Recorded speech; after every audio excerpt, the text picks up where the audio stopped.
Hello students, कैसे हैं आप। आज हम कक्षा 7 अध्याय 5 अम्ल, सारक और लवण के भाग 1 के बारे में चर्चा करेंगे। आप स्वयं भी इस पाठ का पठन अपनी पाठ्य पुस्तक में से करके महत्वपूर्ण बिंदुओं को अपनी नोटबुक में नोट कर सकते हैं। इस पाठ को पढ़ने का हमारा उद्देश्य यह है कि आप इस वीडियो के अंत में निम्न सीखने में सक्षम हो जाएंगे।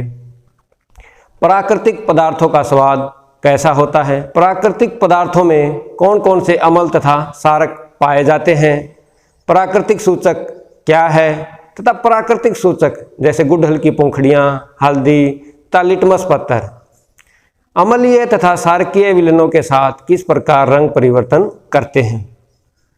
हम अपने दैनिक जीवन में विभिन्न प्रकार के खाद्य पदार्थों का उपयोग करते हैं। क्या उन सब का स्वाद एक समान होता है? आइए हम कुछ खाद्य पदार्थों के स्वाद को देखते हैं। इनका स्वाद कैसा है। पदार्थ स्वाद खट्टा है, कड़वा है या कोई अन्य है। नींबू का रस है। नींबू का रस हमें स्वाद में कैसा लगता है? खट्टा लगता है। संतरे का रस हमें स्वाद में कैसा लगता है? खट्टा लगता है। सिरका, विनेगर भी कहते हैं, खट्टा लगता है। दही, दही का स्वाद भी खट्टा होता है। इमली, इमली का स्वाद भी खट्टा होता है। शक्कर, शक्कर का स्वाद न खट्टा है न कड़वा, इसका स्वाद कोई अन्य है। नमक कोई अन्य स्वाद है। खाने का सोडा, इसका स्वाद कैसा लगता है? हमें कड़वा लगता है। खीरा, खीरा हमें कैसा लगता है? कड़वा लगता है। तो यहाँ हम देखते हैं कि कुछ खाद्य पदार्थों का स्वाद खट्टा है तथा कुछ का स्वाद कड़वा है तथा कुछ खाद्य पदार्थों का स्वाद कोई अन्य है। वो मीठा हो सकता है अथवा नमकीन हो सकता है। तो यहाँ दही, नींबू का रस, संतरे का रस, सिरका, दही और इमली का स्वाद खट्टा है क्योंकि इनमें अम्ल अथवा एसिड होते हैं। ऐसे पदार्थों की रासायनिक प्रकृति अम्लीय होती है।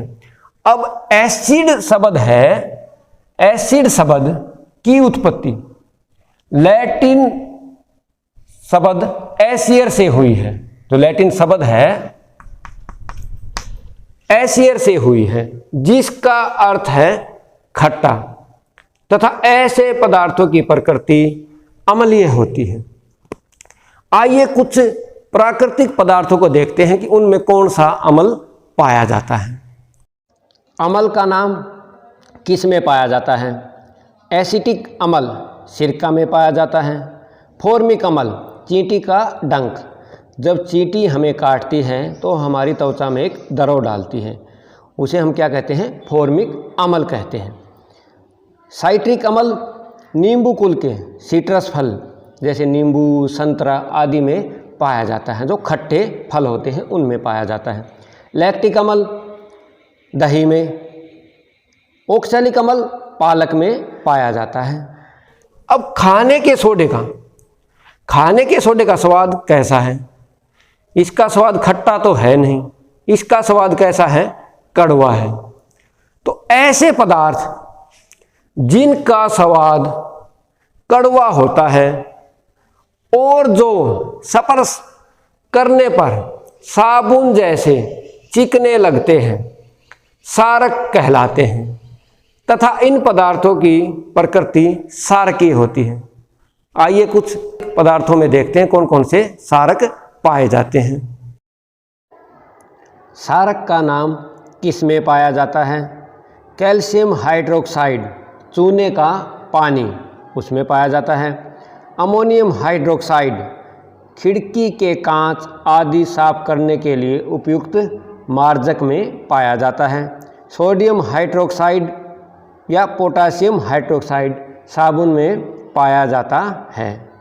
मैग्नीशियम हाइड्रोक्साइड दूध या मैग्नीशियम अथवा मिल्क ऑफ मैग्नीशिया में पाया जाता है। अब हमने ये देखा कि स्वाद के आधार पे हमने पदार्थों को अम्ल तथा सारक में वर्गीकृत कर दिया। क्या हम हर पदार्थ को चख कर उस पदार्थ की प्रकृति ज्ञात कर सकते हैं? यह संभव नहीं है, क्योंकि कुछ पदार्थ विषैले होते हैं। उन पदार्थ की प्रकृति कैसे ज्ञात करते हैं? इसके लिए हम विशेष प्रकार के पदार्थ का उपयोग करते हैं, जिसे सूचक कहते हैं, जैसे गुड़हल की पंखुड़ियाँ, हल्दी तथा लिटमस पत्थर प्राकृतिक सूचक हैं। प्राकृतिक सूचक अम्लीय तथा क्षारकीय विलयनों के साथ विभिन्न प्रकार के रंग देते हैं। हमारे आसपास के प्राकृतिक सूचक, लिटमस एक प्राकृतिक रंग, सबसे सामान्य रूप में उपयोग किया जाने वाला प्राकृतिक सूचक लिटमस है, जिसे लाइकेनों से निष्कर्षित किया जाता है। यह सामान्य विलयन अथवा लिटमस पत्थर लाल और नीले के रूप में पाया जाता है। तो आइए अब हम यह देखते हैं कि जो प्राकृतिक सूचक हल्दी, लिटमस पत्थर तथा गुड़हल की पंखुड़ियाँ अम्लीय तथा क्षारकीय विलयनों के साथ किस प्रकार रंग परिवर्तन करते हैं। अब जैसे ये है नीला लिटमस, ये इस तरह नीली पट्टियों के रूप में उपलब्ध होता है। ये है लाल लिटमस पत्थर। आइए अब ये देखते हैं कि यह अम्ल तथा क्षारक के साथ किस प्रकार रंग परिवर्तन करता है। ये मैंने ट्यूब ली हुई, इसमें सिरका लिया हुआ है। अब सिरके की बूंद मैं नीले लिटमस पत्थर पर डालकर देखता हूँ और देखता हूँ क्या प्रभाव पड़ता है। भाई सिरके की बूंद डाली और मैंने क्या देखा कि जो लिटमस पत्थर है नीला, वो कैसा हो गया? लाल रंग का हो गया है। अब इसमें मैं HCl की कुछ बूंदें डाल के देखता हूँ, हाइड्रोक्लोरिक अम्ल। तो लिटमस पत्थर है कैसा हो जाता है? लाल रंग का हो जाता है। अब इसी नीले लिटमस पत्थर पर मैं नींबू का रस, इसमें मैंने क्या लिया हुआ है? नींबू का रस। जैसे नींबू है, इसके रस को निकाला हुआ है। अब मैं इस पे नींबू के रस की कुछ बूंदें डाल के देखता हूँ और देखता हूँ क्या प्रभाव पड़ता है। तो नींबू के रस के साथ जो नीला लिटमस पत्थर है वो भी लाल रंग देता है। अब इसमें मैंने खाने का सोडा लिया हुआ है और इसको देखता हूँ नीले लिटमस पत्थर पर इसका क्या प्रभाव पड़ता है खाने के सोडे का। ये नीला लिटमस पत्थर है, इस पे कुछ खाने के सोडे की बूंदें डालते हैं, इसका रंग नीला ही रहता है, मतलब कोई परिवर्तन नहीं है। अब इसमें देखते हैं, जैसे ये है शैम्पू, इसमें मैंने शैम्पू को लिया हुआ है। अब शैम्पू को देखते हैं नीले लिटमस पत्थर पर डालकर, अब भी इसका रंग कैसा रहता है? नीला ही रहता है।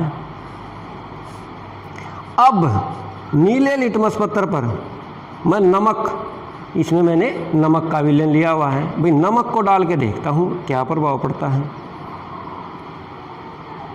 कोई प्रभाव नहीं है, मतलब इसका रंग चेंज नहीं होता है।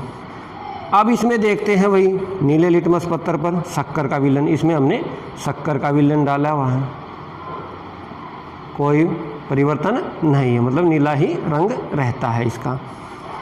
अब देखते हैं हम इसमें आसू जल लिया हुआ है हमने, इसमें हमने आसू जल लिया हुआ है, भाई आसू जल के साथ देखते हैं क्या प्रभाव होता है। कोई रंग परिवर्तन नहीं है इसका। तो हमने देखा भी नीला लिटमस भी सिरके के साथ लाल रंग देता है, हाइड्रोक्लोरिक अम्ल के साथ लाल रंग देता है, नींबू के रस के साथ लाल रंग देता है, जबकि सोडा जो खाने का सोडा उसके साथ कोई रंग परिवर्तन नहीं है, तथा शैम्पू के साथ रंग परिवर्तन नहीं है। इसी प्रकार नमक, शक्कर का जो विलयन है और आसू जल, उसके साथ कोई रंग परिवर्तन नहीं है। अब यही हम लाल लिटमस पत्थर पर करके देखते हैं कि क्या प्रभाव पड़ता है। लाल लिटमस पत्थर को लेते हैं और इस पे सिरके की बूंदें डालता हूँ, क्या इसके रंग में कोई परिवर्तन हुआ? ये अब भी वैसा ही है। अब मैं इसमें हाइड्रोक्लोरिक अम्ल की कुछ बूंदें डाल के देखता हूँ लाल लिटमस पत्थर पर, इसके रंग में कोई परिवर्तन नहीं है। अब देखते हैं इसमें नींबू के रस की बूंदें डाल के देखते हैं, भाई नींबू का जो रस है कोई परिवर्तन नहीं है, लाल का लाल ही रहता है। अब हम इसमें खाने के सोडे की बूंदे डाल के देखते हैं भाई लाल लिटमस पत्थर पर। ये खाने का सोडा है, इसकी एक बूंद डाली, इसका रंग कैसा हो गया है? नीला हो गया है। जो लाल लिटमस पत्थर है वो खाने के सोडे के साथ नीला रंग दे रहा है। अब शैम्पू की बूंदे डाल के देखते हैं भाई ये क्या लिया हुआ हमने? शैम्पू का विलेन। कैसा रंग दे रहा है? नीला रंग दे रहा है। तो खाने के सोडे तथा शैम्पू के साथ नीला रंग दे रहे हैं। अब देखते हैं भाई नमक के साथ, देखते हैं भाई कैसा ये जो लाल लिटमस पत्थर है कैसा रंग देगा। इसमें हमने नमक को लिया हुआ है, कोई रंग परिवर्तन नहीं है, लाल का लाल ही रहता है। अब हम देखते हैं शक्कर का विलेन। इसमें हमने शक्कर का विलेन लिया हुआ है, कोई रंग परिवर्तन नहीं है, लाल का लाल ही रहता है। अब देखते हैं भाई इसमें आंसू जल, कोई परिवर्तन नहीं है। तो यहाँ हमने क्या देखा?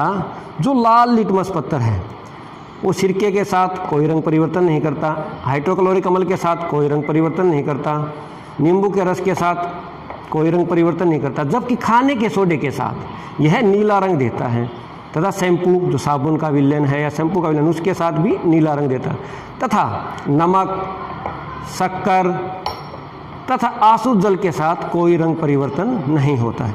तो यहाँ से हम एक चीज़ सीख चुके हैं कि जो नीला लिटमस पत्थर है वो अम्ल के साथ लाल रंग देता है, जबकि जो लाल लिटमस पत्थर है वो क्षारक के साथ नीला रंग देता है। जबकि नमक, शक्कर तथा आंसू जल न तो नीले लिटमस पत्थर के साथ रंग परिवर्तन करते हैं न ही लाल के साथ, ये उदासीन विलेन कहलाते हैं। आइए अब दूसरे प्राकृतिक सूचक हल्दी को देखते हैं। भाई हल्दी कैसे रंग परिवर्तन करती है? हल्दी के लिए मैं हाइड्रोक्लोरिक अम्ल की कुछ बूंदे, सिरके की बूंदे डाल के देखता हूँ हल्दी के विलेन पे। क्या इसके रंग में कुछ परिवर्तन है? कोई रंग परिवर्तन नहीं है हल्दी के साथ। अब इसमें हाइड्रोक्लोरिक अम्ल की कुछ बूंदे डाल के देखते हैं, क्या रंग में कुछ परिवर्तन हुआ? कोई रंग परिवर्तन नहीं। अब देखते हैं नींबू के रस की। नींबू का रस डाला, क्या रंग में कुछ परिवर्तन है? कोई परिवर्तन नहीं है। अब मैं इसमें खाने के सोडे की कुछ बूंदे डाल के देखता हूँ और देखता हूँ क्या प्रभाव पड़ता है हल्दी के साथ। ये तो लाल रंग देता है। खाने के सोडे के साथ हल्दी कैसा रंग दे रहा है? लाल। अब देखते हैं भाई शैम्पू के साथ कैसा रंग दे रहा है? इसके साथ भी लाल रंग दे रहा है। तो यहाँ हम क्या देखते हैं? जो हल्दी है जो एक प्राकृतिक सूचक है वो अम्ल के साथ कोई रंग परिवर्तन नहीं करता, जबकि क्षारक के साथ यह लाल रंग देता है। इसीलिए सफ़ेद कपड़ों पर गिरा हल्दी का दाग साबुन से धोने पर लाल हो जाता है। आइए देखते हैं क्या ये नमक के साथ भी कुछ रंग परिवर्तन करता है? कोई रंग परिवर्तन नहीं है। भाई शक्कर के विलेन के साथ कोई रंग परिवर्तन नहीं है। अब देखते हैं भाई आंसू जल के साथ कोई रंग परिवर्तन नहीं। तो हमने यहाँ सीखा भी जो हल्दी है वो अम्ल के साथ रंग परिवर्तन नहीं करता, जबकि क्षारक के साथ यह लाल रंग देता है तथा लवण के साथ भी रंग परिवर्तन नहीं करता। गुड़हल की पंखुड़ियाँ लेते हैं, इनको पानी में उबालते हैं और इनको तब तक उबालते हैं जब तक इनका रंग न निकल जाए। हमने जो गुड़हल की पंखुड़ियों को पानी में उबाला था उसको एक ट्यूब में अलग कर लेते, उसका रंग निकल के आ गया। अब इसको हम अम्लीय तथा अक्षार के विलनों में डाल के देखते हैं इसका रंग कैसा। जैसे HCl है, मैं इसमें कुछ इसका रंग डाल के देखता हूँ कैसा रंग देता है।